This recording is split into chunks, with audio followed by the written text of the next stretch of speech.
Fokus Sukan, Ratu Skuash Negara Datuk Nicole David diletakkan sebagai pilihan utama bagi merangkul gelaran kali ke-6 Kejohanan Alam Terbuka Britain di Hull yang dijadualkan berlangsung pada 11 hingga 17 Mac Mei ini. Menurut portal WSAWorldTour.com, pertandingan Persatuan Skuash Wanita WSA Dunia ini akan diadakan di Arena Echo dengan melibatkan sejumlah besar pemain profesional daripada 46 negara bertanding termasuk lelaki dan wanita.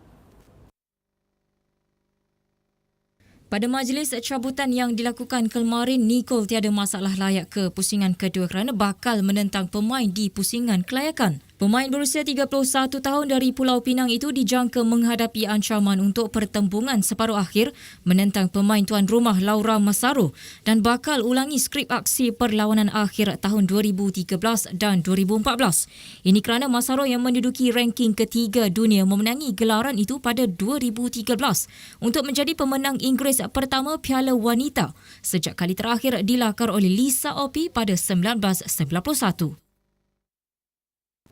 Beralih ke aksi Litua di Langkawi 2015, pelumba pasukan Astana Pro Team Andra Guardini kembali mempamerkan kehebatannya pada kejohanan berbasikal Proton LTDL 2015 apabila menjuarai perlumbaan peringkat keempat dari Kota Baru Kelantan ke Kuala Berang, Terengganu semalam. Guardini menamatkan perlumbaan sejauh 165.4 km itu dengan catatan masa 3 jam 43.14 saat.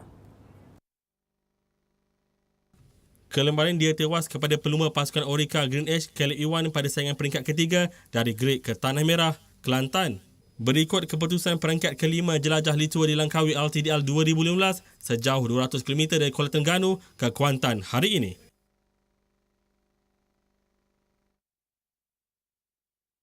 Liga Juara-Juara Eropah Paris Saint-Germain yang tersentak apabila penyerang sensasi mereka Zlatan Ibrahimovic dibuang padang bangkit selesa apabila menyingkirkan Chelsea daripada saingan Liga Juara-Juara berdasarkan gol di tempat lawan awal pagi tadi.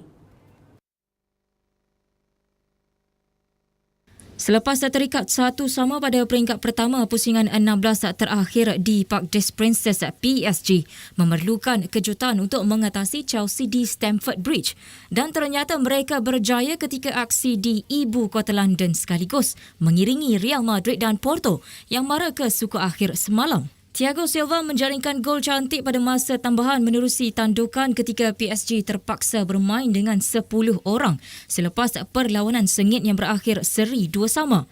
Bagaimanapun PSG mara dengan 3-3 berdasarkan gol di tempat lawan. Terdahulu Ibrahimovic diperintah meninggalkan padang dan PSG kemudiannya ketinggalan apabila Gary Cahill menjaringkan gol tuan rumah ketika aksi berbaki 9 minit. Pelawat berjaya menyamakan kedudukan pada minit ke-86 menerusi tandukan David Luiz bagi mengheret perlawanan ke masa tambahan. Bagaimanapun Silva melakukan kesilapan dan hampir menghadiahkan tiket ke suku akhir buat Chelsea selepas bola terkena tangan dan tuan rumah menyempurnakan sepakan penalti menerusi Eden Hazard. Namun kapten PSG itu menebus kesilapan ketika permainan berbaki 6 minit dengan menyumbatkan gol sekaligus membawa skuad bimbingan Laurent Blanc mara ke suku akhir berdasarkan gol di tempat lawan biarpun keputusan seri agregat 3-3.